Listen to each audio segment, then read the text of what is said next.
Halo semuanya, selamat datang di channel Muhammad Arul. Gimana kabar lo semua? Gue harap lo semua baik-baik aja karena kita akan ada di konten Supernatural Case.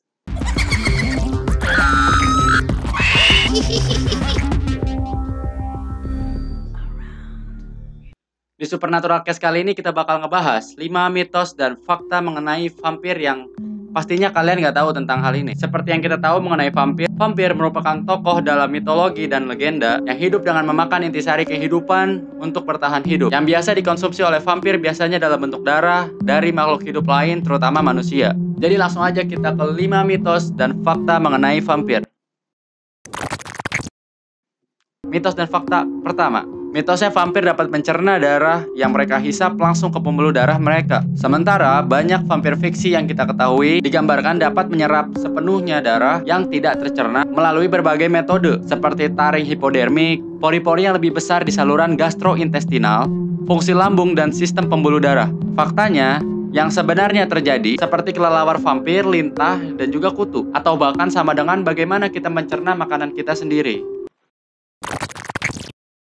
Mitos dan fakta kedua, pada mitosnya, vampir hampir bisa terbunuh jika kita menusuk vampir di dekat hati mereka. Seperti yang kita ketahui, vampir fiksi biasanya digambarkan vampir dapat tewas jika ditusuk di hati dengan barang atau alat yang dianggap beracun bagi vampir dengan memiliki kemurnian yang terkait dengan pohon dan alam. Sebenarnya mitos ini dimulai dari salah kaprah dalam menjaga vampir yang dicurigai di dalam peti mati. Mereka dengan menggerakkan besi panjang melalui batang tubuh dan ke lantai peti mati. Secara efektif itu dapat menjepitnya di tempat, dan akhirnya mitos ini dikembangkan menjadi sekedar menusuk jantung dengan jenis kayu khusus seperti kayu eke, abu, dan hawthorn. Dan faktanya sebenarnya dari si mitos ini, karena pembekuan darah mereka dengan cepat dan diedarkan oleh otot rangka, vampir dapat dengan mudah selamat dari cedera pada jantung dan dada.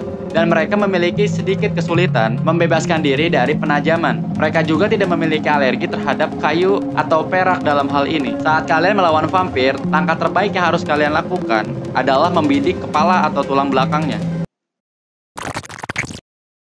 Mitos dan fakta ketiga, mitosnya kita bisa mengusir vampir dengan menggunakan bawang. Biasanya bawang itu kita kenakan, digantung di jendela, atau digosok pada cerobong dan lubang kunci. Fakta sebenarnya, karena vampir memiliki hidung yang sensitif dan dapat dimatikan oleh bau yang menyengat, maka dari itu penggunaan bawang hanya dapat mematikan penciumannya saja.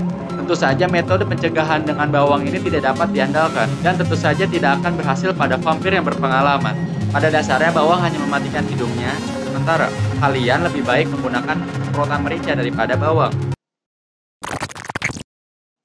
Mitos dan fakta keempat, seperti mitos yang berkembang di masyarakat, vampir tidurnya itu di peti mati. Mitos ini kemungkinan muncul dari penggali kubur dan pejalan kaki yang mengamati vampir muncul di peti mati dan ruang bawah tanah. Faktanya, jika seorang vampir menghabiskan malamnya di peti mati, itu mungkin tidak ada hubungannya dengan preferensi tidur. Di masa lalu banyak korban gigitan dikebumikan saat masih dalam koma yang pada gilirannya melahirkan mitos bahwa vampir harus tidur di tanah air mereka. Yang sebenarnya terjadi adalah mereka akan tidur dimanapun selama mereka merasa aman. Itu tidak berarti mereka tidak memilih untuk tidur di peti mati, meskipun itu lebih karena rasa ritual atau tradisi daripada kebutuhan yang sebenarnya. Selain kegembiraan terjaga dari cahaya dan juga suara. Mitosnya kemampuan vampir umum itu untuk membaca emosi halus, dan reputasi mereka untuk menggunakan lidah perak mereka untuk mendapatkan apa yang mereka inginkan. Telekinesis juga dilemparkan sebagai suplemen tanpa dasar. Kemungkinan mitos ini terjadi karena asosiasi vampir dengan ilmu sihir dan goib. Fakta yang sebenarnya, walaupun vampir memiliki indera yang meningkat berkat amigdala yang membesar, mereka tetap tidak dapat membaca pikiran atau melihat masa depan, hanya ekspresi fisik dan juga tingkah laku. Ini hanya menguntungkan kekuatan persuasi mereka, karena mereka dapat lebih mudah menumbangkan korban dalam tingkat emosional mereka. Kemampuan seperti itu sangat tergantung kepada keterampilan dan pengalaman individu. Pendengaran mereka yang meningkat juga memungkinkan mereka berbicara secara diam-diam di antara satu sama lain dan disalahartikan sebagai telepati.